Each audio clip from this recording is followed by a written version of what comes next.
I went 600 meters deep inside an active volcano, and it's like going right to the heart of the earth. I'm kind of trapped in that tunnel. I mean, I feel very, very small. Like I just look up the sky and very, very high above is, and on one side it's the lava lake, and it's just like 1,200 degrees hot. It's boiling, it's bubbling, it's really alive. I feel very humble, like this nature is so big, and it's just a very mind-blowing feeling. It's very hard to describe.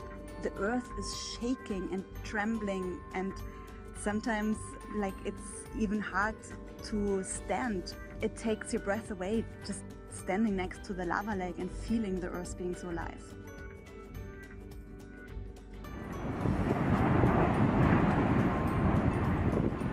I can hear a rumbling. It's a roaring thunder, like a little bit the noise as water boils in a pot, but 100 times louder.